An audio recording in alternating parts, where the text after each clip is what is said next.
እንግዲህ እንኳን ደስ አላችሁ ምሳሌ እንድትታከም ብሩኬ የቀረውን ብር ሞገስ ቼክ ጽፎ ለዳጣ ሰጥቷታል ማለት ነው። ሞገስ ለብሩኬ ምሳሌን እንዲያሳክማት ቼክ ጽፎ የጎደለውን ብር ልኮለታል። ዳጣም በደስታ ብሩኬ ጋር ትሄድና ቼኩን ትሰጧለች። ብሩኬም ያልጠበቀው ነገር ነው የሆነለት። እናም በጣም ነበር ደስ ያለው። በዚህ ጋር ደግሞ ግን ቅድስቴን ረስታት ነበር ዳጣ። ነገር ግን ብሩኬ ስለ ቅድስት ሲያወራ ትዝ ይላትና ወርቁ ተበላ እያለች ማሰብና መጨነቅ ጀመረች ማለት ነው። እናም እንግዲህ ዳጣ ልድረስላት ብላ የፈጠነ ትሄዳለች። አሁን እንግዲህ የቅድስቴ ወርቅ ተበልቷል ወይስ አልተበላም? እስኪ እናንተ ሐሳብ አስተያየታችሁን ኮሜንት ላይ አስቀምጡልኝ እስቲ እና በክፍል 58 አብረን የምናየው ይሆናል ማለት ነው። ሌላው ደግሞ እንግዲህ ዝና ማህሌትን መጠቀሚያ እያረጋት ነው የሚገኘው። ምክንያቱም ሞገስና ብሩኬ ጠላቶችሽ ከሆኑ ራስሽ ልትበቂያቸው ይገባል ብሎ ነግሯታል ማለት ነው። ስለዚህ ምንም ያክል ብር እሰጥሻለሁ፣ በዛ ብር ግን ሞገስን መጀመሪያ እንድትበቀለው ነግሯታል ማለት ነው። ምሳሌ ክፍል 58 ቶሎ እንዲለቀቅ ሁላችሁም ኮሜንት ላይ ክፍል 58 ቶሎ ይለቀቅልን በማለት ይህንን ቪዲዮ ላይክ በማድረግ ጀምሩ። እንግዲህ ምሳሌ በክፍል 57 እንዳየነው ከሆነ እንግዲህ ያኔ ከቅድስት ጋር ምሳሌ እየተጫወተች እያለ ያቋስ ከመታት በኋላ ራሷን ስታለች። ብሩኬ ለምሳሌ ብሎ ቤቱንና መኪናውን ከሸጠ በኋላ ይህ ነገር ተፈጥሮበታል። ነገር ግን ቅድስት እንደዚህ እንዳረገች አልነገረችውም። አሁንም ቢሆን ብሩኬ ብር ጎድሎታል። ምክንያቱም በዚህ 2 ሳምንት ይህን ነገር ብሩን ካላመጣና ምሳሌ ሄዳ ካልታከመች ዶክተሩ እንደምትሞት ነግረውታል ማለት ነው። ስለዚህ በጣም ነው የጨነቀው። ዳጣ ከሞገስ ጋር ስታወራ የማንነት ጥያቄ ነው የፈጠረባትና ሞገስ ያንን ነገር እንድታገኝና ማንነቷን ማግኘት እንድትችል እያገዛት ይገኛል።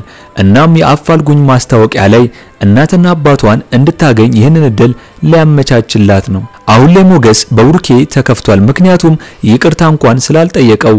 ነገር ግን ብሩኬ ያለበትን ቦታ ቢያይ ይህንን አይልም ነበር ማለት ነው። እንግዲህ ማህሌት አሁን ላይ በጣም ተናዳ ጨርቋን ጥላብዳለች። ምክንያቱም ብሩኬ ሁሉም ነገር ስለሸጠው ባዶን ቀርታለች። ዝናንም ብትተማመን ዝናም ጉድ ሰርቷታል። ነገር ግን አሁንም ቢሆን ዝና ከኔ ጋር እስከሰራች ድረስ አትሸነፊም ብሎ ይነግራታል።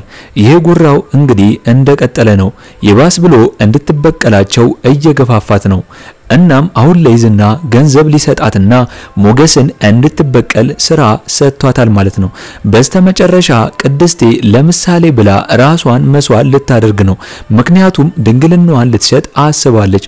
ከዚህ በፊት እንደ ቀልድ ለምን አትሰጩም ብር ከፈለግሽ ብላ ዳጣ ስትነግራት እንደነበረው ያንን አንስታ ቅድስቴ ነግራት ብሩኬ ሳያቅ ይሄን ነገር ለማድረግ አስባ አቅዳለች ማለት ነው። ለምሳሌ መታከሚያ ብሩኬ ስላነሰው ብር እንግዲህ ዝና ለማህሌት በሰጣት ስራ ውስጥ ኤፍራታንም እንድታሳትፋት ነግራታለች። ምክንያቱም ኤፍራታ ለሞገስ ትንሽ ፍቅር ቢጤ ስላለባት ይሄን ነገር ካወቀች ደግሞ እንዳታቃጥር እሷንም በዛ ስራ ውስጥ ልታስገባት ነው። ምክንያቱም ዝና ኤፍራታንም አስገቢያት ስላላት ማለት ነው። ስለዚህ አሁን ላይ ዝና ሞገስን ሊያስገድለው ነው በማህሌት በኩል ማለት ነው።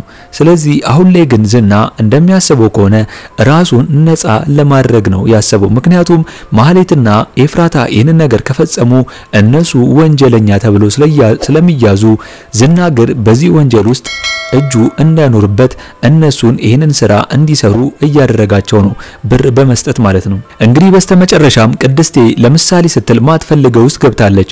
ዳጣ ግን ሰውየውን አስክራ እሷ ሳትጠጣ እንድትጠቀምበት ነው አላማዋ። ሞገስ አሁን ላይ ልክ አልሰራም። ምክንያቱም ምሳሌ በዚህ ደረጃ ላይ ደርሳ እንኳን መጥቶ አልጠየቀውም።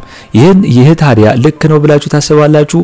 ነገር ግን ሞገስ ይህንን ካላደረገ ሌላ ነገር አድርጓል። ምክንያቱም ሞገስ ለብሩኬ ምሳሌን እንዲያሳክማት ቼክ ጽፎ የጎደለውን ብር ልኮለታል ማለት ነው፣ መኪናውን ሽጦ። ዳጣም በደስታ ይህንን ነገር ከሞገስ ስትሰማ በጣም ነው የደነገጠችው። ይህንን ደስታ እንግዲህ ብሩኬ ጋር ትሄድና ቼኩን ትሰጠዋለች። ብሩኬም ያልጠበቀው ነገር ነበር የሆነለት። እናም በጣም ነው ደስ ያለው። በዚህ ጋር ደግሞ ቅድስቴ ረስታት ነበር። ቅድስቴ እንደሚታወቀው ለምሳሌ መታከሚያ ብላ ራሷን ለባለ ሀብት ወይም ደግሞ ለትልቅ ሰውዬ ድንግልናዋን ልትሸጥ እንደሆነ አላወቀም ብሩኬ። ነገር ግን አሁንም ቢሆን ዳጣ ለብሩኬ ሳትነግረው ቅድስቴ ጋር ልድረስላት ብላ ተፈናጥራ እንግዲህ እየሮጠች ትሄዳለች ማለት ነው። አሁን ላይ ዳጣ ለቅድስቴ ትደርስላታለች ወይም ደግሞ ቅድስቴ እንግዲህ ለምሳሌ ብላ ድንግልናዋን ታጣለች ማለት ነው።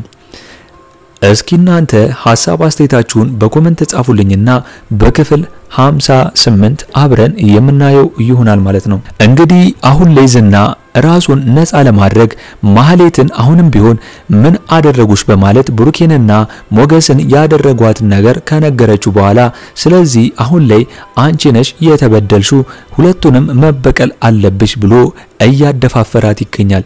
ነገር ግን አሁን ላይ ከብሩኬ ይልቅ ሞገስን ቅድሚያ እንድትበቀይልኝ እፈልጋለሁ፣ ለዚህም ደግሞ ስራ ማስኬጃ የምትፈልጊውን ብር እኔ እሰጥሻለሁ፣ እኔ የብር ችግር የለብኝም ብሏት ነበር። ስለዚህ ማህሌት አሁን ላይ ይሄንን ነገር ልታደርግ ወስናለች ማለት ነው ከኤፍራታ ጋር። እንግዲህ ኤፍራታ በዚህ ስራዋ ውስጥ አብራት ትሆናለች ወይስ አትሆንም? እስቲ በክፍል 58 አብረን የምናየው ይሆናል ማለት ነው። ቅድስቴ እንግዲህ ብሩኬንም ስለምትወደው ምሳሌንም ስለምትወዳት ከምትሞት እኔ ራሴን አሳልፌ ልስጥ በማለት ይሄንን ውሳኔ ወስናለች ማለት ነው። እንግዲህ ዳጣ በዚህ ውሳኔ ውስጥ አብራት ይሄንን ነገር እንድታደርግ እንግዲህ ብሩኬ ሳይሰማ አጠገቧ ሆና ቅድስቴ ስለማታቅ ሁሉንም ነገር ጨርሳላት ነበር። ስለዚህ አሁን ላይ ቅድስቴ ይሄን ነገር መፈጸም ነው የቀራት።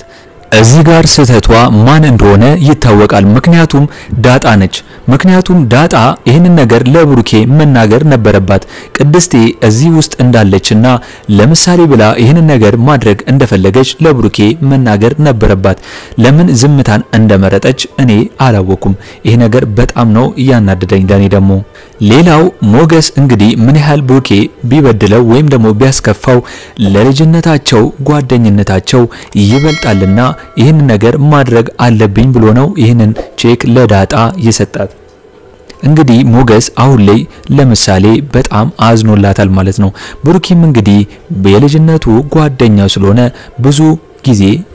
ብዙ ነገር ከብሩኬ ጋር በልጅነታቸው ስላሳለፉ እንግዲህ ጓደኝነት ይበልጣል በማለት የራሱን መኪና በመሸጥ 1.5 ሚሊዮን ብር የጎደለውን ብር ሞልቶ ምሳሌ እንዲያሳክማት አድርጓል ማለት ነው። አሁን ጉዳዩ የሚያሳስበው የቅድስት ነው።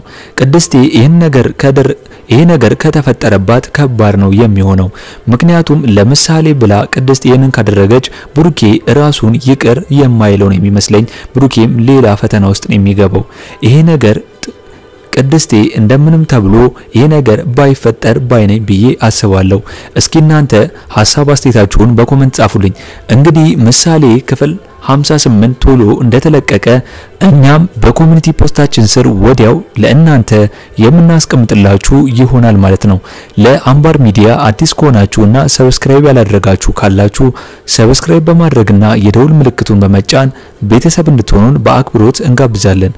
በቀጣይ ክፍል እስከምንገናኝ ድረስ መልካም ቆይታ ይሁንላችሁ። ቻው ቻው።